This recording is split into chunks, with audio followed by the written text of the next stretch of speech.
collaboration at their local agencies and in their regions. And I'll introduce our presenters in just a moment. I think before we get started, Vicki, you wanted to do some housekeeping in terms of using the Zoom platform for today's meeting, correct? Yes, absolutely.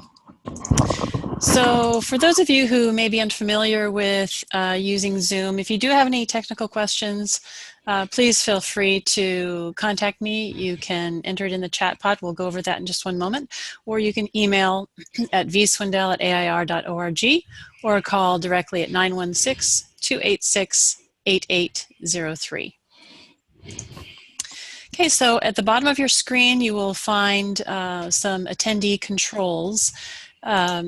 So you have the option to mute or unmute. We do ask that everybody remain muted. We will be communicating via the chat pod this afternoon. If you have the option to play your video, you will see that down there. We're not using video this afternoon, but you will see that. You will see the participant button there as well.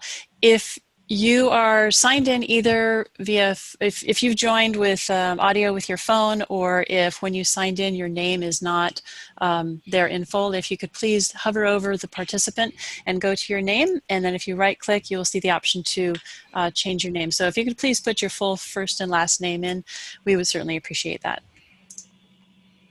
Okay, we will be sharing our screens. You will see that button, and the chat pod is again how we will be communicating this afternoon.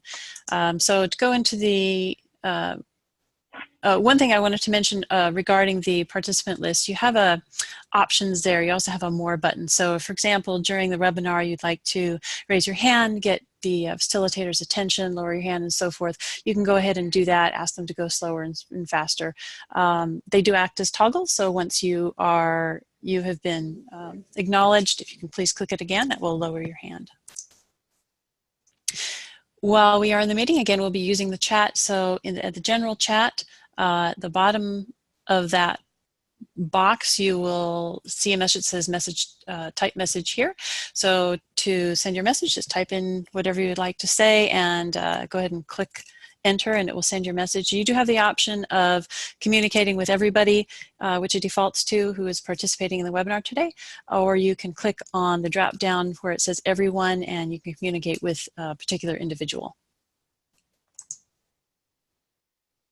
Okay, and if you are attending this webinar with another colleague from your site and only one person has logged in, then if you can actually enter his or her full first and last name in the chat pod as well, we would appreciate that. Again, it just helps us with taking accurate attendance. Okay, and just a reminder, this webinar will be recorded. Once the webinar has been completed, the recording link will be posted to the CalPro calendar, or excuse me, the CalPro website within about a week. So just want to let you know about that.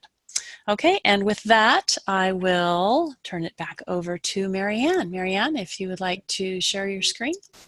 Will do. Thank you.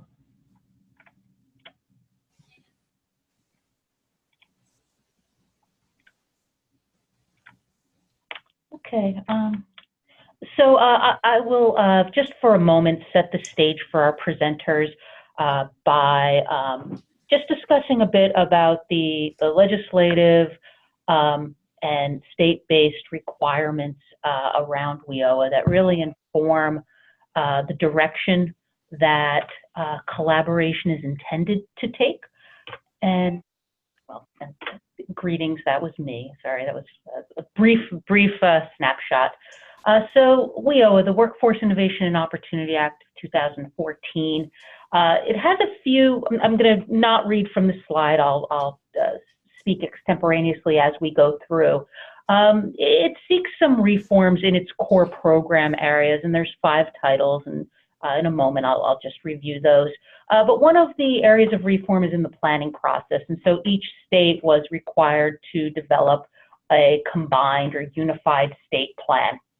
And the intent behind this reform was so that workforce needs and addressing the needs of businesses and workers within the larger workforce system were taken on in a more comprehensive and integrated way among the various authorities of the titles in the states, with the idea that we'd be moving towards career pathway systems with specific industry sector strategies.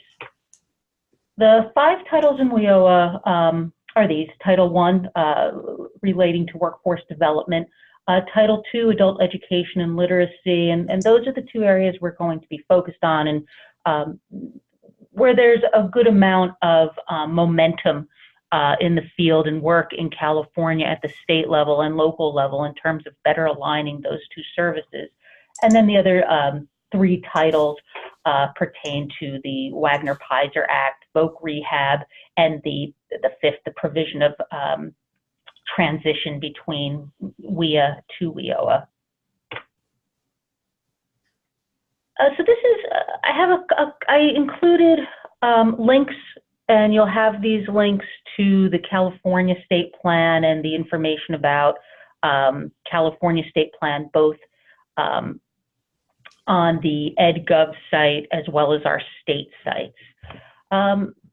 So WIOA seeks the implementation of the approaches called for in WIOA requires a more robust relationship across program areas, and it seeks to enhance that coordination and partnership with local entities and supportive agencies to strengthen service delivery.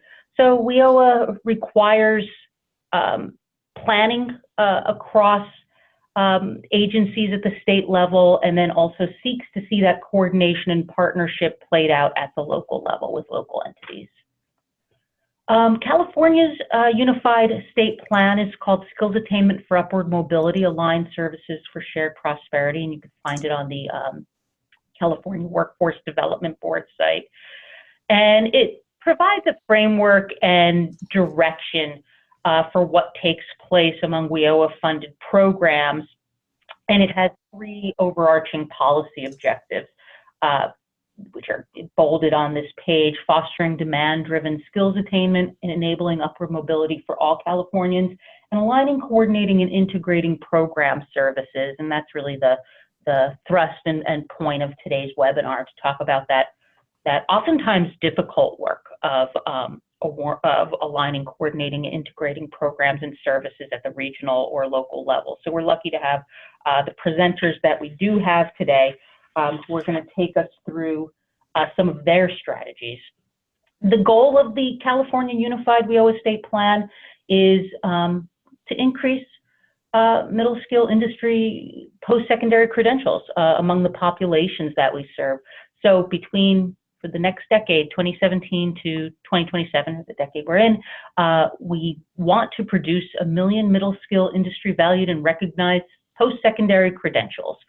And these are credentials that are career credentialing, certification, certificates of completion of apprenticeship, professional licenses, most certifications that support an adult in being eligible to enter a career, and that would fall somewhere below a bachelor's degree level credential. And there are 7 policy strategies that you would find in the California, the Unified State Plan for California. And these 4 are the ones that I think are addressed, or will be addressed by based on the presentations, that will be addressed by our presenters in just a moment. So the first policy strategy pertains to sector strategies. So aligning workforce and education programs, career pathways, enabling of progress of skills development through education and training programs, and the idea that there's no wrong door for an adult who is seeking to increase their career viability through education and training. Regional partnerships, so building those partnerships between industry leaders, labor, workforce, education, and training providers, and the work that I can't see yet who's in the this platform with us, but I'm sure many of you who are listening right now are really have your hands on the levers of what's taking place in your regions and local level in terms of better forming those partnerships and better aligning services.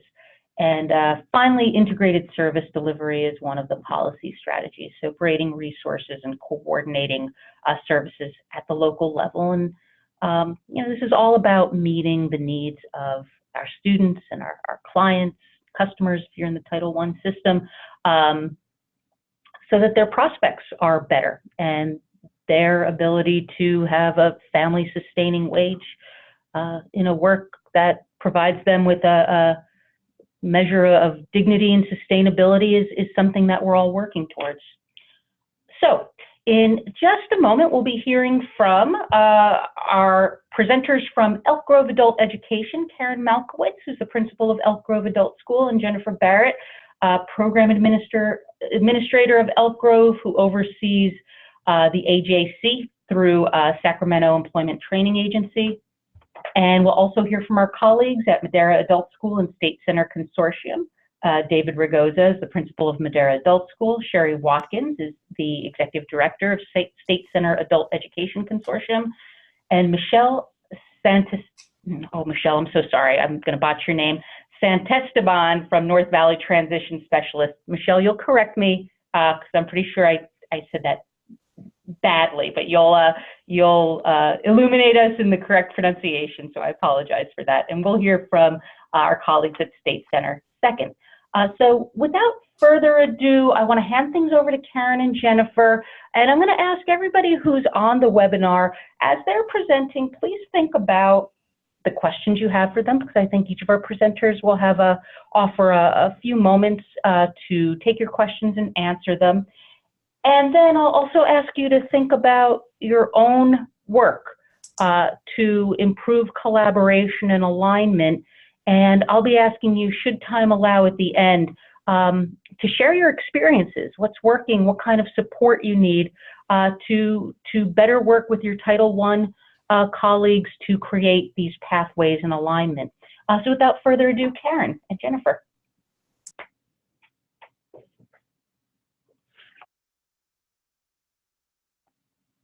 And Karen, you may be muted right now.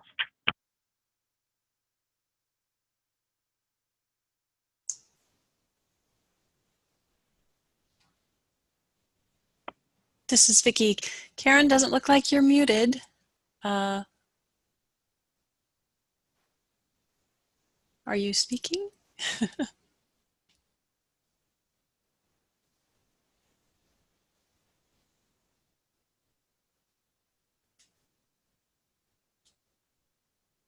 Karen?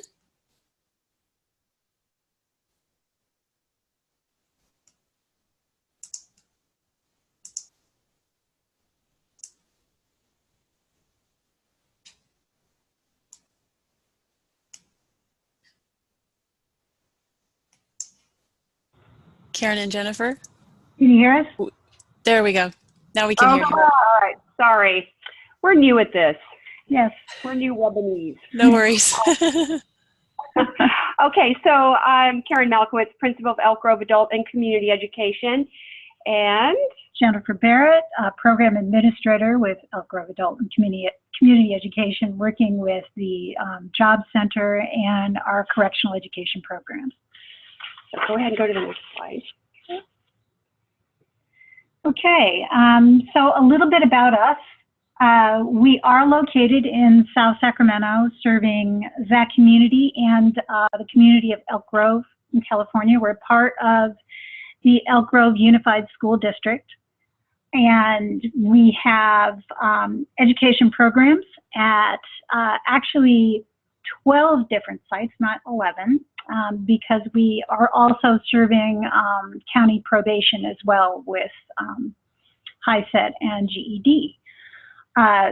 Because we have a co-located job center, we have, it's greatly expanded what we're able to do. So through that partnership, we have career counseling, employment referral, we have a variety of community partnerships, as you can see listed there. We have, in general, per year, somewhere between 3,800 to 4,000 adults who are enrolled in our programs.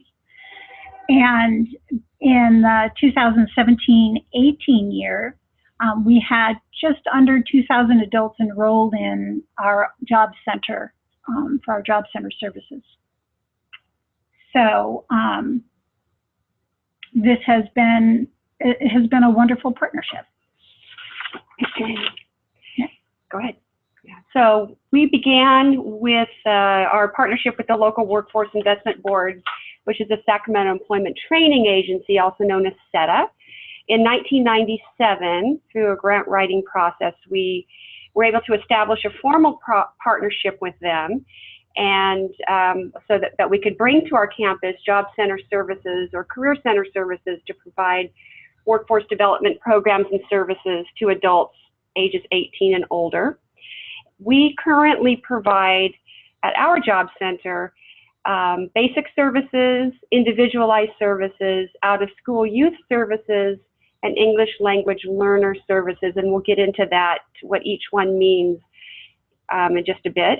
Where our job center is open to everyone, including eGay students and community members at large.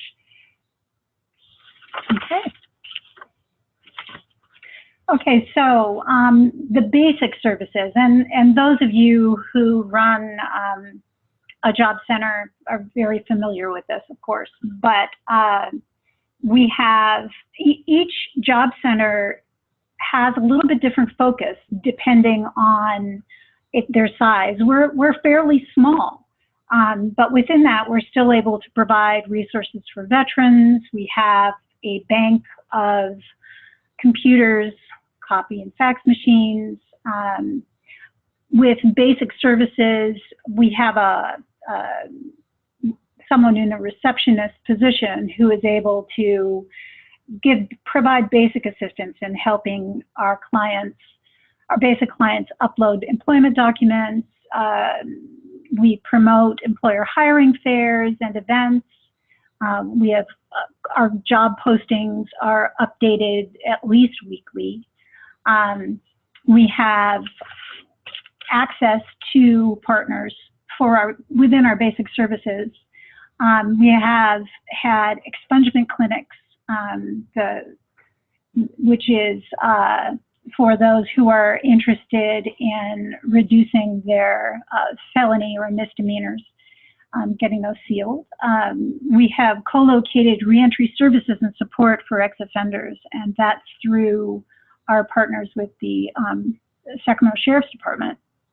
We also have an online vocational training element called Metrics. I don't know how many of you have used this. It's been made available to us through our WIOA Title I WIBs, and there are 5,000 different courses that can be taken. 180 of those are trainings for certifications that could later be taken through a company such as Pearson VUE. So it's a nice feature for all basic and individualized customers. So as we're going through these slides, be thinking about, because it's not so common to have a job center co-located on an adult education campus. So the purpose of these slides for our WIOA 2 colleagues out there is that if you don't have a co-located job center, look around for one in your area. There's probably at least one, depending on the area in which you're living, because these are services, while not co-located, which are still very beneficial to our adult education students and our general population. So this slide we'll talk a little bit about individualized services, and primarily that is a situation in which a customer works one-on-one with a job coach or case manager. And those case managers will provide they will help the client develop an individual employment plan. They will help the client obtain scholarships for vocational training. This is determined by WIOA eligibility criteria, kind of a case by case. These are folks we serve in our Title II programs, many of whom have barriers to employment, or they've been laid off recently from their job. They, in order to qualify for these services, they also need to have right to work documents. That is not the case, correct me if I'm wrong, with basic services. Anybody can access Yeah, yes and no. I mean, everybody, in order to be even a basic client for the job center, they do need to have a social security card or a green card. They need to have some proof of identification. But there are ways that they can at least access basic services with fewer identification pieces than individualized services would require. Thank you. So in addition to scholarships for vocational training, supportive services are available as well. These include GED or HiSET testing vouchers for clients, students who may not be able to afford those, bus passes, gas cards, money for work clothes, etc. So again, these are individuals who may not have the financial support to obtain these things. And they have to qualify for those supportive services.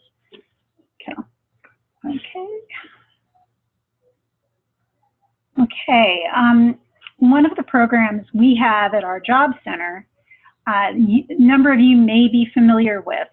It started off as an 18-month pilot, and it's the ELL Navigator Services.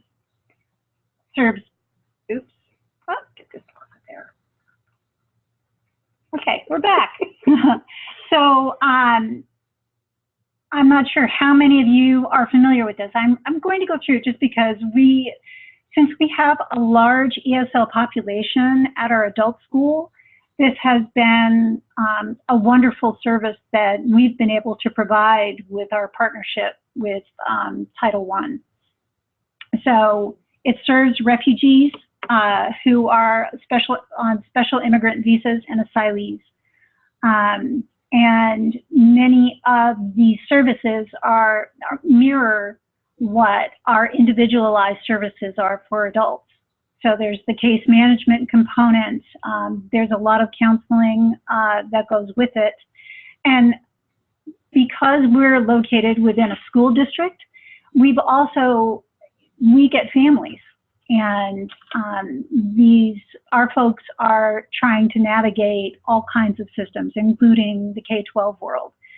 So we've been able to partner within the district to help the children of these special immigrant visa holders and asylees when they run into problems.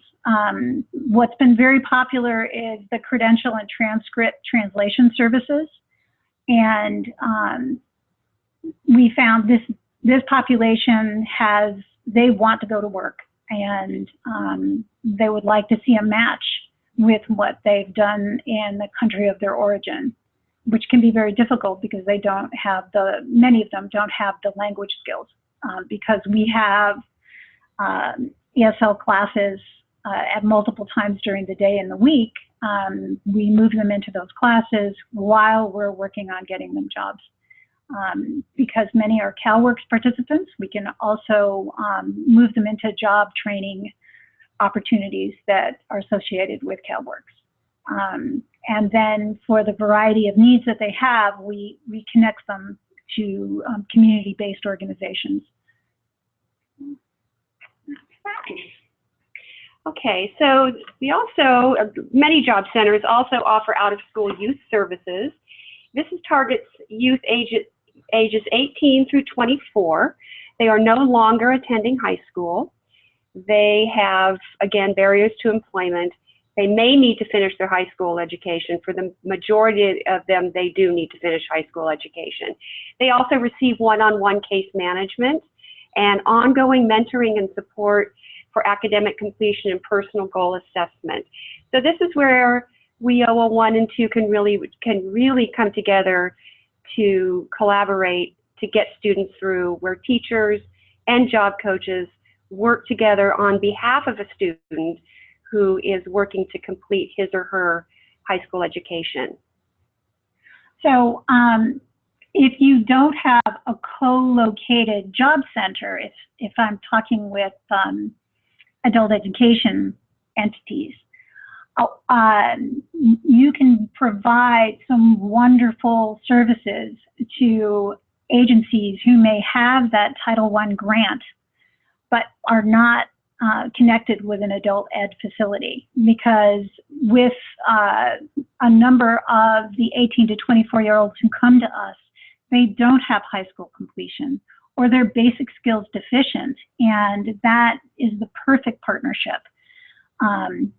And can be, our agency has just been refunded with the out of school grant, and I know they're, depending where you're located, I'm not sure when that comes up for reallocation, but it's definitely worth looking into.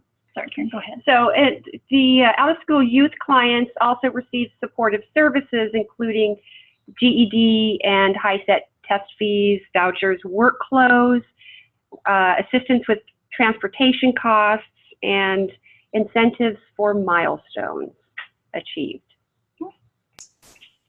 Karen and Jennifer, looks like a question has come in. Who does your transcript translation? We use a company called ARES, A-R-E-S. Yeah, but we are, there is at least one other company that we've been exploring, and our local WIB is exploring using as well. Sometimes because the length of time that it takes to get transcripts back. So, but yes, we're working with ARES right now. Okay. That has been a really critical aspect for some of our students who have come to us with professional degrees from their home country. And we've been able to get students and clients, because many of the times they're the same person, a student / client, to get the credential, the transcripts translated, and to beef up their English skills, and they've been able to get into employment in the same profession they were in their home country. Or at least in a pathway toward it. Or at least on a pathway toward it, exactly. Yeah, yeah. Okay. Okay, so moving into our early attempts at collaboration. I mean, as Karen talked about earlier, we've been doing this since 1997, and we've come a long way. And in part, I mean, we've had hits and misses along the way, for sure. But one of the big reasons that we struggled, honestly, was because we had two different goals that didn't always feel compatible.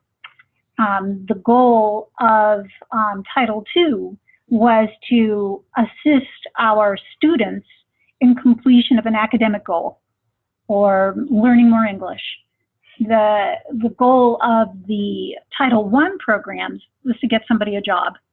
And if you go back to school, that delays that job acquisition.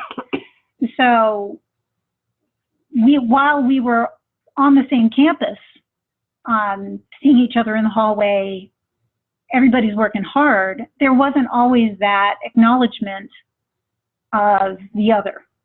And in fact, sometimes it felt like there was a definite lack of acknowledgement that wound up feeling even more intentional, because everybody had a job to do and we all wanted to get it done, but we didn't see where our paths would cross with meaning. So some of the comments on this slide were because it was never just one way. Our Title I group, they had to meet criteria that said that clients who were coming in were getting jobs. Our Title II, we were being judged on finishing an academic goal. So that was under WIA. Under WIOA, it's made it much more clear that we have to work together, and that the goal is having our clients and students entering a pathway that leads to a family-sustaining career. to help them transition into post-secondary education and training as well. And so this has taken time to acknowledge that we have to change perceptions, and not just from our job center, who is there for a really long time, but from our teachers as well. So I'm a former English teacher, so I just have to throw a Venn diagram in there.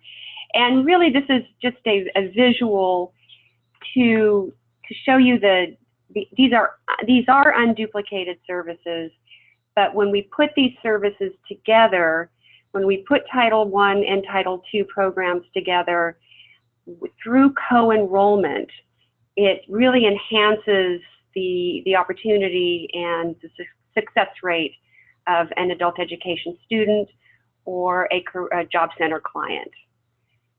And so that's about all I think I'll say about that slide. Okay.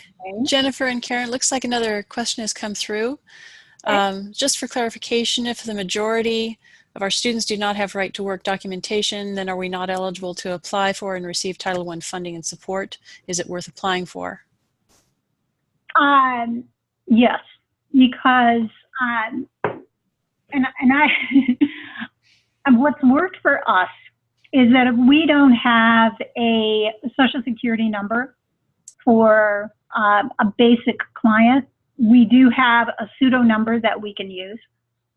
But in order for them to become an intensive service client, we do have to have that increased amount of documentation, as I was saying earlier.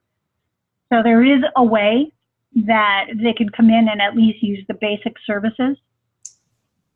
Yes, but yeah, I mean, in order to be eligible for those funds, they do need some documentation. But we were pleased. That was an early point of contention between our Title II and Title I services, especially with our ESL department, and saying, well, what is the point? You know, this job center doesn't benefit most of our folks because they can't, they're not eligible because they don't have documentation. But it's we've really been trying to work that out in our partnership with Title I. Hopefully that helps. Yes, okay, this is Marianne. For the group, what I will search for the available guidance on that from the state level, and when we send out notice that the recording of this webinar is complete, we'll try and have that for you, that clarification for you. And if there's something else that I can provide, I'll take a look and see what we might have written down. So and I'll send it along to you, Marianne. Thank you. Sure. There are a couple more questions here. Wouldn't ETPL referrals fit into the blended Venn diagram? He means referring to WIOA 1 client to a CTE program at an adult school. Absolutely. Yes. Yep, absolutely. We'll add that to the Venn diagram. Pencil that one in because that's something that didn't get included for sure. Yeah. Okay, and then it's the next. not that hard to do to get if there's an adult education school that has vocational programs. Work with your local WIB to get on the ETPL because it will expand who's going to have knowledge of your school. And I see there's one more question from Andrea that also pertains to ELL and receiving Title I service. So we'll get some information from our state agencies about that specifically and send it along. I hope that's okay. Marianne, how are we doing on time? I think you're doing great. Maybe 5 more minutes approximately, or less should you have it, but up to 5. Okay.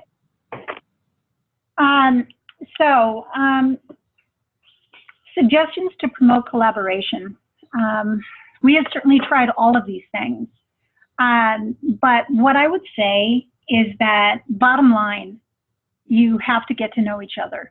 And what we discovered with and able to blend our 2 worlds, it happened with legislation with WIA moving to WIOA for sure, but it also happened as we were able to blend our cultures and find ways of working together on projects and getting to know each other on a personal level. So these are some suggestions. Sharing clients and building that trust between teachers and job center staff was invaluable. As our teachers saw how much the job center and its staff were working toward their students' behalf, that built trust that way. As our job center staff were able to more successfully work with the teaching staff and see that students' trajectory beyond the completion of an academic goal, that's what builds trust. Because one thing we definitely have in common is we want our folks to succeed. So finally, what we've done, we've worked with our local WIB for years and have had a very good relationship, but it's only been this year that we really thought about it, and we've invited one of the leaders of our WIB to be a guest speaker at our high school graduation. And it's a long time coming because she's going to be an excellent speaker. So that's that. So we have a WIOA 2 grant application coming out for 1920. So as you all our Title II funded programs know, that we need to be able to demonstrate that we are partnering, that we have a collaboration and partnering with our Title I colleagues. So that is one of the, that demonstrates a real need for interdependency, is that this is an opportunity to expand opportunities for some grant funding with this collaboration in place. Yeah. Yeah. Okay, so we have several slides coming up talking about what interdependency and collaboration can look like. And I won't go through each example because we don't have time for that, but I'll just pick one of them, and that's the 35-year-old adult ed student who's ready to enter career training but cannot afford the cost of tuition. So often our students are, through their relationship with their teachers, and the knowledge of what happens in the job center, we make direct referrals from Title II programs into the job center. And then if that adult student is eligible, they may be having some of the cost of tuition defrayed for them. So on this slide, this demonstrates a referral from a Title I program or job center to a Title II. And the example that I'll just highlight is on the far right. A job center client needs to complete her high school education in order to retain employment. My guess is our WIOA 2 agencies have seen a lot of these folks come through. So this is a great opportunity for, again, that need for interdependency, for the job center case manager to be able to work with this client, get her a job or help her retain a job, and get her finish her high school education. Yep. Mm-hmm. Okay. And then within the next slide, the one I'll be focusing on will be also toward the right, and that's with a 22-year-old ex-offender recently released, who is transferring into our adult education high school equivalency program. So that person would be, they may start off in the GED high sec class and get referred over to the job center to see if we can help them pay for the cost of the exams and move on to employment, training or employment. So the next, this is our last slide. But this, again, just gives you an example of what collaboration can look like and how a Title I agency can work really well with a Title II agency, vice versa. And I think that brings us to pretty close to our last slide. Okay, and so just quickly, because this is available to you, these are some of the assessments that we use in the Title I and Title II world. The only one that I didn't list in here was the one that's embedded in CalJobs called the Interest Profiler. but these Key Train, ONET, Career GPS are key for us for our different programs. The Title II assessments are ones that our school really likes and uses within its classes, Reading Plus, Alex, and Reading Horizon. And CASAS, of course. Of course. So we're going to pass through the Please Ask Questions slides and get to our last slide, which is just keep calm and start collaborating. Thank you so much, Karen and Jennifer. There's, I think there's one quick question that maybe you can answer before we go on to our colleagues at State Center. And David and Sherry and Michelle, why don't you start sharing your screen? The question is, how do you have the transcript translation services cost covered? Karen and Jennifer.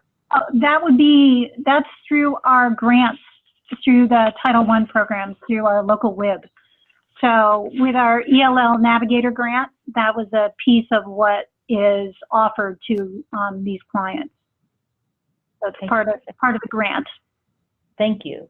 Sure. And without further ado, with our remaining approximately 20 minutes, I'd like to introduce from Madera Adult School and State Center Adult Ed Consortium, David Ragoza, Sherry Watkins, and Michelle Santesteban. I might have said it better this time, Michelle, so please take it away.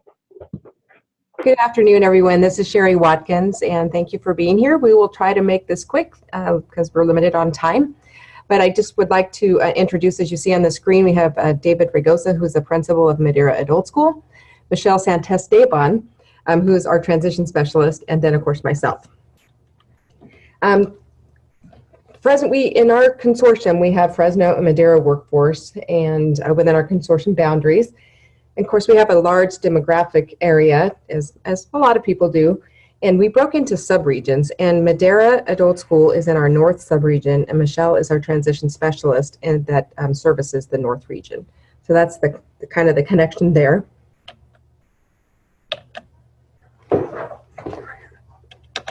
Oh, okay, the slide is not advancing. Hold on 1 second.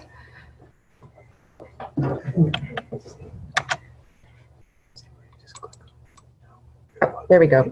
Sorry about that. So in Madera, we are fortunate to have a American Job Center, and the building location is actually an old JCPenney's building that was revamped and houses Madera Adult School on one side, and the other side has the Madera Workforce Assistance Center.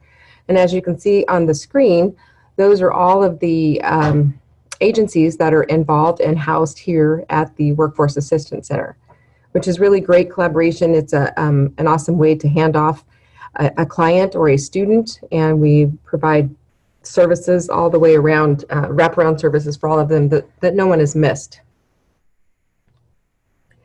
In Fresno, we have it's called the Manchester Mall, and it's kind of an older mall in our area, but it also houses the Fresno workforce. And as you can see on the slides with all the people listed, again, we have a warm handoff, and we have a transition specialist that is actually housed there on a part-time basis. And Michelle, again, is in Madera, and then we have another person who is in our South Valley that goes to a smaller workforce location out there. So we're providing the services to make the connections between the workforce, adult ed, and colleges.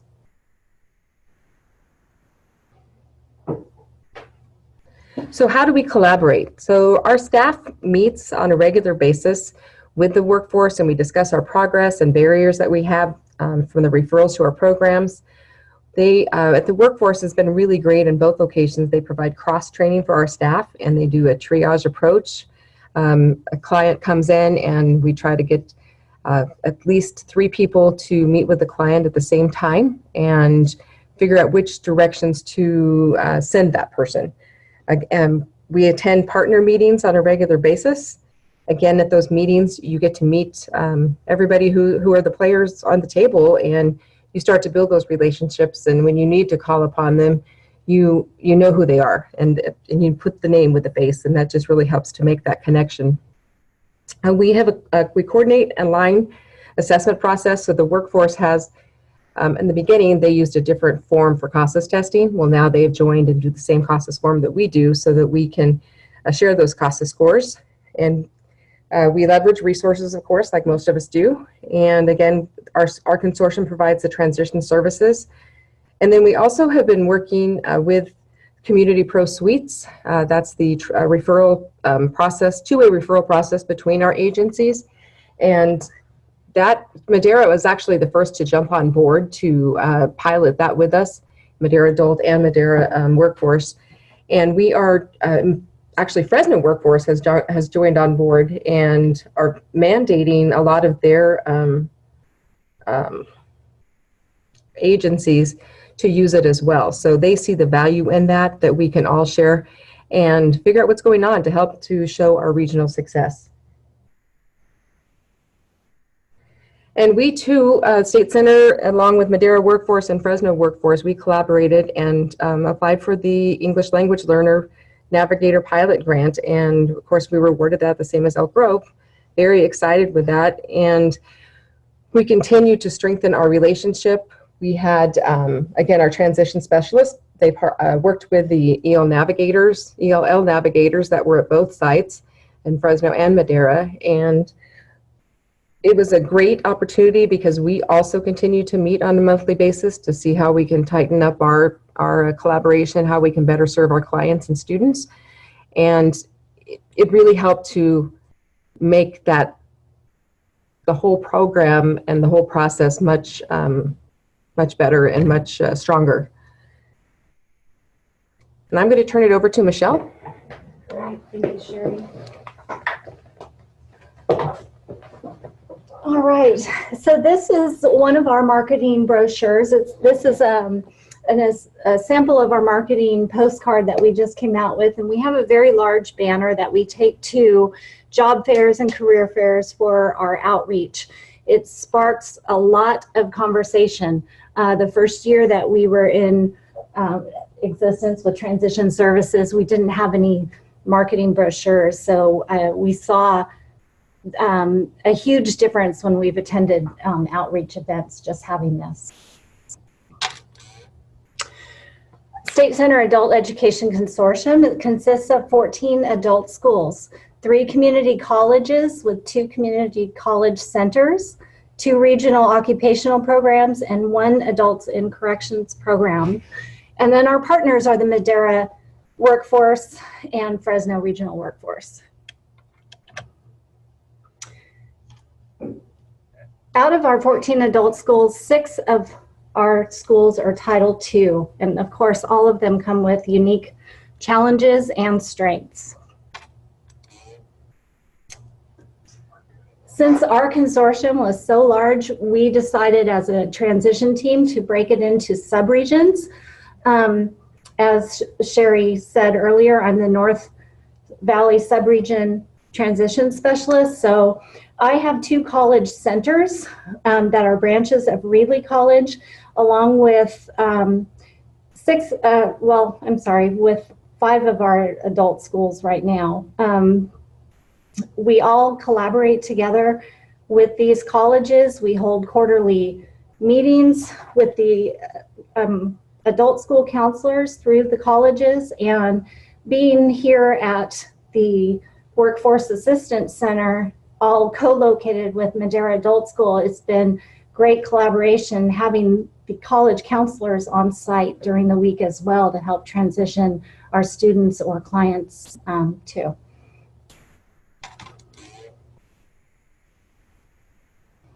Okay, some of our transition services, we try to provide individualized services for each of our clients or students.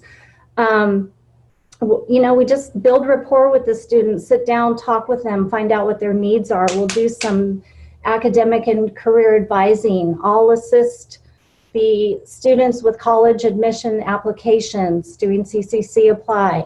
Then we'll go into the financial aid assistance. I'll help them walk through all the steps of completing the free application for federal student aid. We'll talk about different educational opportunities or career training options within the Central Valley, not only in the colleges, but in all 14 adult schools. If a student or a client is unsure, you know, what they'd like to do, we'll do a little career exploration using California Career Zone or ONET or some sort of career assessment that's easy for them to use. And then, of course, while we're having those conversations, you never know what barriers these individuals are facing. So we have an array of community resources and referrals to help these students face those barriers so they can meet their goals.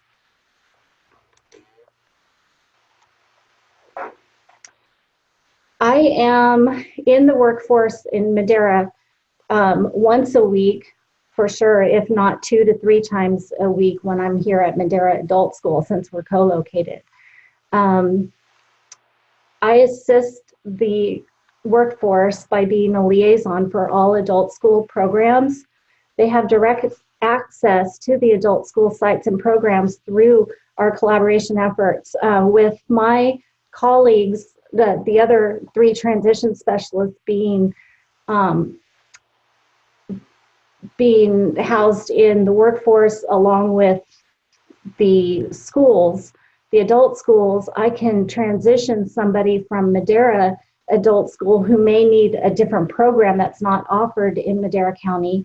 I can have them transition easily by contacting my colleague over at Fresno Adult School, sending a referral through Community Pro, which is a computer program that we use to track our referrals. And then that client feels like they have that support and that network behind them, that they know, okay, I spoke with Michelle, now I can see Oscar, her colleague, and go directly to that site and not feel lost when they get there. We stay abreast to all the programs in all of the colleges in our Central Valley and all the adult schools. So collaborating with our college counselors, knowing what's happening, knowing the offerings and the updates and the changes constantly is very important for us to be able to transition these students smoothly.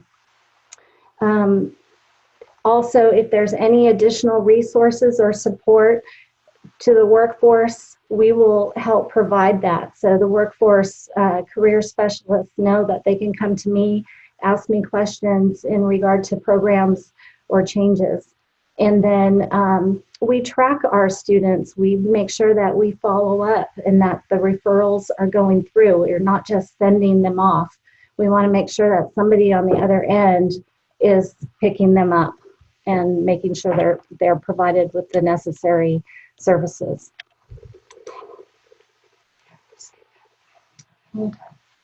Okay, I know we're running out of time. We do outreach with adult schools by sub-region, and we share data and communicate with follow-up. So, are we running out of time? We're getting close. Okay. Okay, just quickly, some unduplicated services. Since July of 2018 till the end of March of this year, we have served 849 students in our Central Valley. This is the entire consortium. Again, you can see here in this report, this is student reported outcomes for the California Adult Education Program. We do outreach activities. We've outreached 1,506 students through, or individuals through class presentations, orientations, or workshops. And serving, total number of students served and through outreach and one-on-one unduplicated services is 2,355 students just this year alone. And now I'm going to turn it over to Mr. Regosa. Good afternoon, everyone. Before I start, I want to give a shout out to all the teachers who may be listening, because we know this is National Day of the Teacher, and we're recognizing it here in Madera Unified. So I'm David Regosa, and welcome. First of all, I'd like to say that we've been in the Madera Workforce One-Stop Center for about 2.5 years, and it is an amazing place, as you can see the pictures. There's a lot of strengths and pros that have come along since moving here. First of all, we've had the opportunity to develop strong partnerships with the tenant agencies that are located here. We've also have a highly integrated method to to share support systems and overhead costs, and also the referrals and warm handoffs. And really, when we talk about the referrals and warm handouts here at our school, and our teachers are very, very pleased about this, because if a student comes to them, and we know the great relationships our teachers have with our students, but a student can come to a teacher and say, hey, listen, you know, I really don't have any gas money to get to school. Our teachers can walk them over across the hallway to Workforce or one of our partners and make that connection. And we make sure we document every time we do a warm handoff or referral to one of our partners. And that's one of the things we work really hard on. Also, many of our students are sponsored by Workforce and also Department of Social Services and some of our CTE classes. And without those sponsorships, most of the students would not be able to attend our classes. And of course, you know, we have course and training sponsorships from others also. And then when, along with our partners, we try to come up with alternative funding resources. And it may be co-funding classes. And then also, we have a shared and common specialized areas that are shared by both and all members here. And also, from time to time, we will provide training and workshops for all the agencies. And there's easy access to all the programs and services. And that one of the things that we learned, and we think this is a strength, that all of the agencies understand that there are different collective bargaining units housed within this big building. And the building that we're housed in is 34,000 square feet, and Madera Adult School occupies half of it. And of course, along with the strengths and also the pros, there are some challenges. And of course, you know, we do have some scheduling conflicts for ongoing education and training. Also, there's an issue of location and also of transportation, even though we're located in one of the most busiest shopping centers in Madera. That is both a plus, and it's also a challenge also, because sometimes we do have a lot of traffic coming in and out, and our students don't have places to park. And then also there's a lack of childcare funding and also resources. And when I say resources, places to house them nearby. And then of course, another one is also the quality and design of the data systems, including the inability to share client data via a common system. And then, believe it or not, even though this is a huge place, it's a beautiful place, we've actually outgrown it very quickly. It used to be, before, when we were located at our prior site as a Madera Adult School, we struggled to keep our classrooms full. Now that's not a case because we're so centrally located. So, you know, even though it's a great thing to be here, we are really big now. Of course, I've talked about the parking, and then it's also dealing with the substance abuse. Since this is a public building, we do get from time to time individuals to come in, and they may be under the influence. And then, of course, you know, we also need assistance with job retention also, and that's for students. And I'm going to go ahead and turn this back over to Michelle. Well, we just wanted to give an example of one of our students who's gone through every program here, it seems like, at Madera Adult School and the Workforce. Jackie, or Jacqueline, we call her Jackie. She arrived here in the U.S. and she could only say hi, and I am not kidding, right, Mr. Rigosa? That's correct. I didn't know her when she first came, but apparently, from what I hear, she couldn't speak English other than the word hi. She started taking ESL classes at Madera Adult School, and then she applied to the Madera County Workforce and was approved for WIOA services in their young adult program. She also was in the English language learner program, and the Workforce sponsored her for HiSET. In March of 2018, she earned her HiSET certificate. We were all so proud of her when this happened. She just has a vibrant personality, and everyone just fell in love with her at both the adult school and the Workforce. In 2018, she worked at the Madera County Workforce Reception Center and in the resource room under a paid work experience.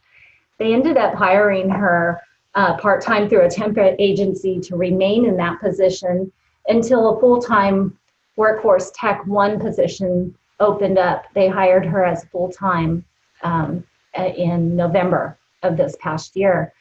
The workforce then sponsored her for the Microsoft Office suite at Madera Adult School. She's received one of her certifications in Microsoft Word, but is currently trying to finish that, and she's enrolled in the citizenship classes in Madera Adult School.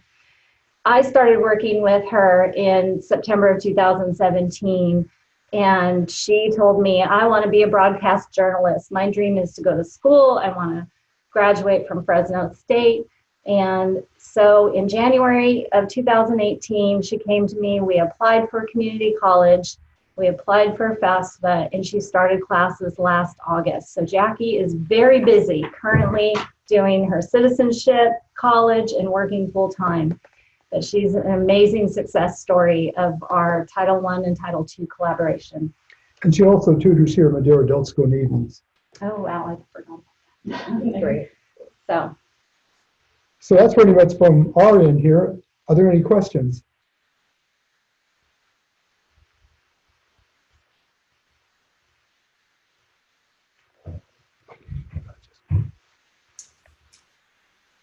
It looks like there are a couple of questions here.